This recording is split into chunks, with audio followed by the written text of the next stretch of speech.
Hello, ನಾನಿವತ್ತು ಪೊಂಗಲ್ನ ಮಾಡ್ತಾ ಇದ್ದೀನಿ. ಪೊಂಗಲ್ ಮಾಡೋಕ್ಕೆ ಏನೇನು ಬೇಕು ಅಂತ ನೋಡೋಣ.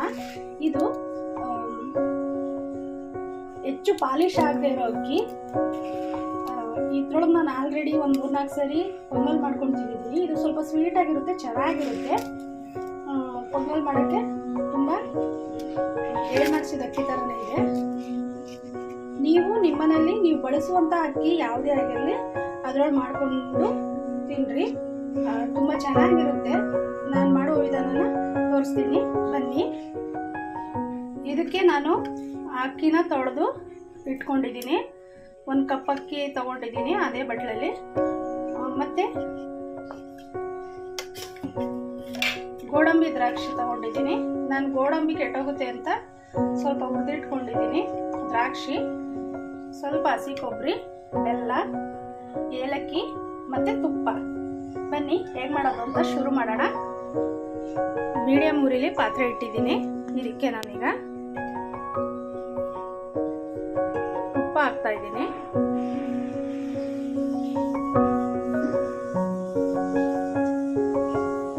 ತುಪ್ಪ ಸ್ವಲ್ಪ ಕರಗಿದ್ಮೇಲೆ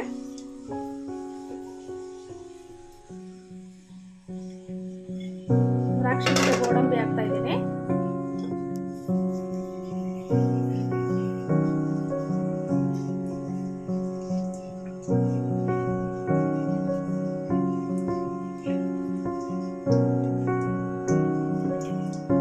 ಅದಾಗಿದೆ, ಈಗ ಎತ್ತಿಟ್ಕೊಳ್ಳೋಣ. ಓಕೆ, ಈಗ ತೊಳೆದಿಟ್ಟಿರೋ ಅಕ್ಕಿ ಹಾಕ್ತೀನಿ. ನೋಡಿ, ಅಕ್ಕಿ ಹಾಕಿದ್ದೀನಿ. ಈಗ ಅದನ್ನು ಸ್ವಲ್ಪ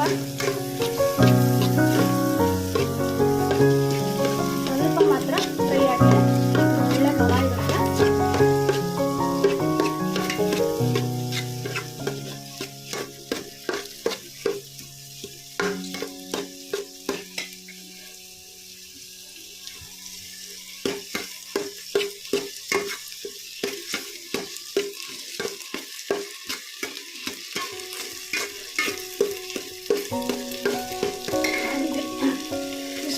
ಇಷ್ಟಾದರೆ ಆಗುತ್ತೆ ನೋಡಿ.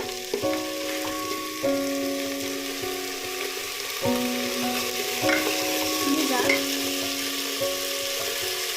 ನಾನೊಂದು 2 ಕಪ್ಪಷ್ಟು ನೀರು ಸೇರಿಸ್ತಾ ಇದ್ದೀನಿ.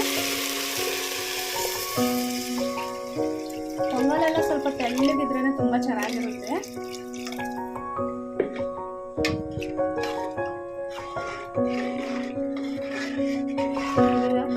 ಮುಚ್ಚಳ ಮುಚ್ಚಿ ಸ್ವಲ್ಪ ಚೆನ್ನಾಗಿ ಬೇಯಿಸ್ಕೊಳ್ಳೋಣ.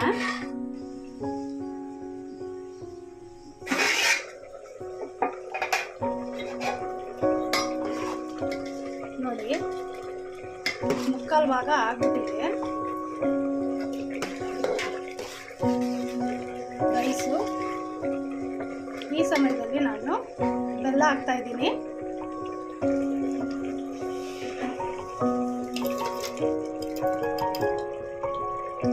ಬೆಲ್ಲ ಹಾಕಿ ಒಂದು ತಿರು ಕೊಟ್ಕೊಳ್ಳೋಣ.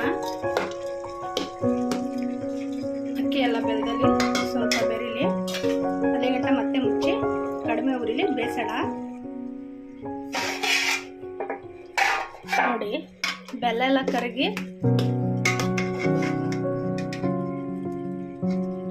ಆಲ್ಮೋಸ್ಟ್ ಆಗಿದೆ.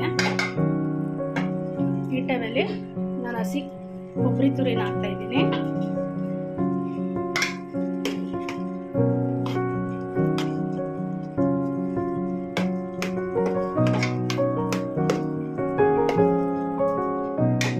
ಮತ್ತೆ ಜಜ್ಜಿಟ್ಕೊಂಡಿರುವಂಥ ಏಲಕ್ಕಿನ ಸೇರಿಸ್ತಾ ಇದ್ದೀನಿ.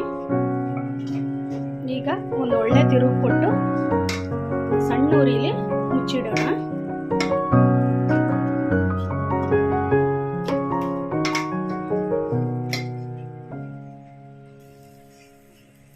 ಹೀಗಿದೆ, ಆಗಿದೆ. ಇದಕ್ಕೆ ನಾನು ಆಗಲೇ ಕರೆದಿಟ್ಕೊಂಡಂತಹ ಗೋಡಂಬಿ ದ್ರಾಕ್ಷಿ ಸೇರಿಸ್ತಾ ಇದ್ದೀನಿ. ಈಗ ಇದನ್ನು ಒಂದು ಒಳ್ಳೆ ತಿರು ಕೊಟ್ಟು